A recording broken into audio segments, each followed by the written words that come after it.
안녕하세요 여러분. 오늘의 흥미로운 영상 내용은 LA 화재와 소셜미디어에서 퍼지는 잘못된 정보, 와조니 언스트 상원의원의 긴급한 질문과 피트 HGSTH의 국방장관 인준 청문회, 그리고 중국의 수출 부문 트럼프 관세가 베이징에 큰 타격을 줄 것임을 의미합니다. 에 관한 것입니다. 우선 좋아요 버튼을 누르고 채널 구독 및 알림 설정도 잊지 마세요. 여러분의 관심과 지지가 저희에게 큰 힘이 됩니다. 첫 영상은 월스트리트 저널의 보도를 바탕으로 LA 화재와 소셜미디어에서 퍼지는 잘못된 정보에 대해 이야기해보려고 합니다. 이번 사건은 단순한 화재 대응을 넘어 소셜미디어에서 퍼지는 루머와 음모론에 어떻게 대응해야 하는지에 대한 새로운 도전을 보여주었습니다. 함께 자세히 살펴보겠습니다. 첫째, 화재와 함께 등장한 허위 정보. 로스앤젤레스 소방국 대장 에릭 스콧은 이번 화재 진압에서 새로운 문제에 직면했습니다.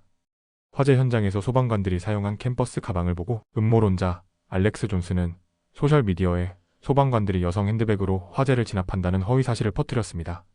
이 게시물은 무려 2,900만 뷰를 기록하며 빠르게 확산됐습니다. 스콧 대장은 신속히 핸드백이 아니라 소형 화재 진압용 캔버스 가방이라는 점을 밝혔지만, 이런 소문을 바로잡는 데는 많은 시간과 자원이 소요된다고 말했습니다. 둘째, 허위 정보가 문제를 키우는 이유. 이번 화재처럼 자연재해가 발생할 때 소셜미디어에는 루머와 음모론이 쏟아집니다. 허리케인 헬렌 때도 비슷한 일이 있었습니다. 일부 사람들은 홍수 피해를 정부의 토지 강탈 계획으로 묘사하거나 심지어 날씨 조작이라는 터무니없는 주장을 했습니다. 이런 잘못된 정보는 대중의 혼란을 키우고 응급 대응팀의 효율적인 작업을 방해합니다. 셋째, 정부의 새로운 대응 방식. 공무원들은 이러한 허위 정보를 빠르게 반박하고 정확한 정보를 제공하는 새로운 전략을 채택하고 있습니다. 노스캐롤라이나주는 허리케인 헬렌 FAQ라는 웹페이지를 통해 소문을 반박하며 신뢰를 회복하려고 노력했습니다. 로스앤젤레스에서는 게티빌라 박물관이 화재 피해가 없었음을 여러 차례 공지해 대중의 혼란을 줄이려 했습니다. 넷째, 소셜미디어와의 전쟁. 오늘날 소셜미디어 플랫폼은 허위 정보의 온상이 되고 있습니다. 특히 메타와 X의 트위터 같은 플랫폼은 표현의 자유를 강화한다는 이유로 콘텐츠 검열을 완화했습니다. 이런 환경은 잘못된 정보가 더 빠르게 퍼질 수 있는 여지를 제공합니다. 공무원들은 이에 대응하기 위해 소셜미디어 감시팀을 꾸리고 루머를 신속히 반박하는 시스템을 도입하고 있습니다. 다섯째, 결론 대중의 신뢰 회복이 관건. 이번 사건은 대중과 소통하며 신뢰를 유지하는 것이 얼마나 중요한지 보여줍니다. 공무원들은 허위 정보를 무시하기보다 정확한 정보를 빠르게 제공하는 것이 중요합니다. 여러분도 소셜미디어에서 정보를 접할 때 출처를 반드시 확인하는 습관을 가지는 것이 필요합니다. 이렇게 LA 화재와 소셜미디어에서의 정보 관리에 대해 이야기해보았습니다.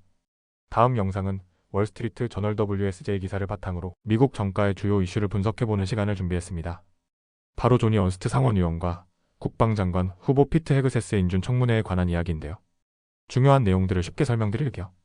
그럼 시작합니다. 첫째, 청문회에서 주목받는 인물. 피트 헤그세스는 도널드 트럼프 전 대통령이 국방장관으로 지명한 인물로 청문회 과정에서 그의 성과와 태도가 집중 조명을 받고 있습니다. 하지만 더 흥미로운 점은 조니 언스트 상원의원의 역할인데요. 언스트 의원은 군사위원회에서 헤그세스의 지명에 대해 신중한 태도를 보이며 이번 청문회의 핵심 인물로 부각되고 있습니다. 둘째, 조니 언스트의 주요 우려. 언스트 의원은 군내 여성의 역할과 성폭행 예방, 그리고 국방부의 낭비 문제에 대해 꾸준히 문제를 제기해왔습니다. 그녀는 헤그세스가 이 문제를 제대로 다룰 수 있는지 확인하고자 했습니다.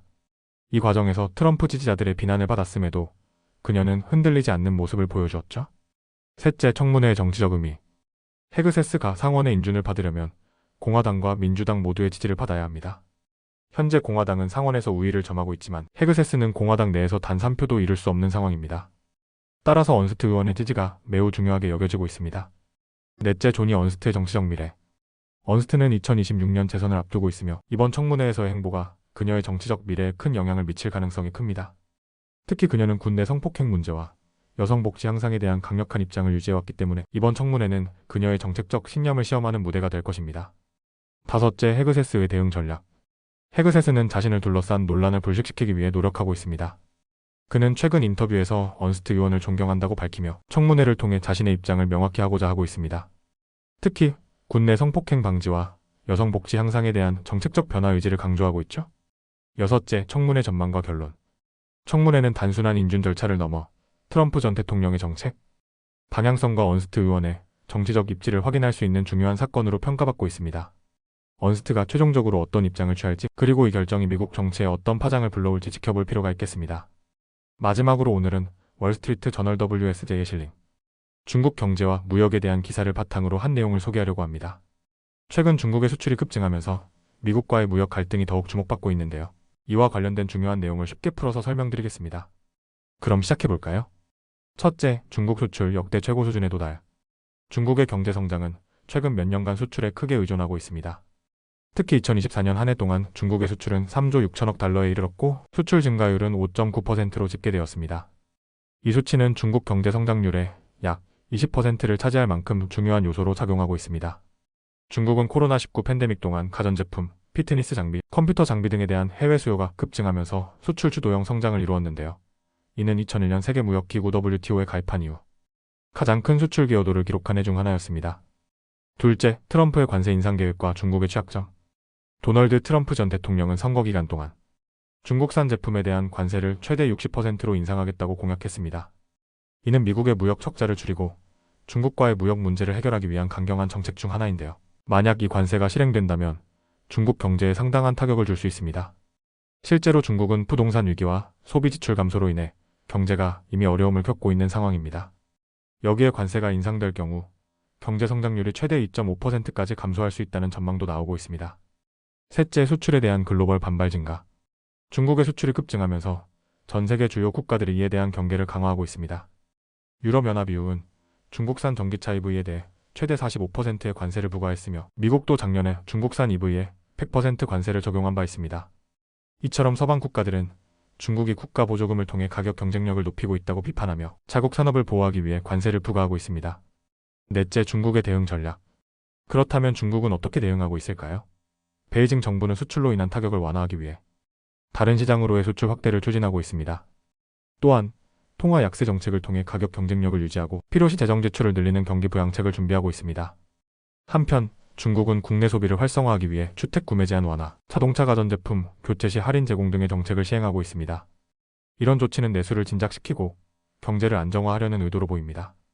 다섯째, 중국 제조업에 대한 장기적 집중. 중국 정부는 제조업에 대한 투자를 지속적으로 확대하고 있습니다. 시진핑 주석은 중국을 기술 초강대국으로 만들기 위한 전략으로 제조업을 강화하고 있으며 이 과정에서 과잉 투자와 가격 폭락 우려에도 불구하고 정책 기조를 바꾸지 않을 것으로 보입니다. 하지만 전문가들은 세계 경제가 중국산 제품을 모두 흡수할 수는 없기 때문에 장기적으로는 내수 활성화가 필수적이라고 경고하고 있습니다. 여섯째, 향후 전망. 경제 전문가들은 2024년 중국의 성장률이 4%에서 4.5% 사이로 둔화될 가능성이 높다고 보고 있습니다. 또한 무역 분쟁이 확대되면 베이징의 성장 동력을 유지하기 어려워질 수 있다는 우려도 제기되고 있는데요. 결국 중국 정부가 더 과감한 재정 정책과 내수 진작 정책을 펼칠 수밖에 없을 것으로 예상됩니다. 오늘은 여기까지입니다. 다음 영상에서 더 유익하고 흥미로운 내용으로 찾아뵙겠습니다. 이 영상은 투자 의견이 아닙니다. 매우 감사합니다.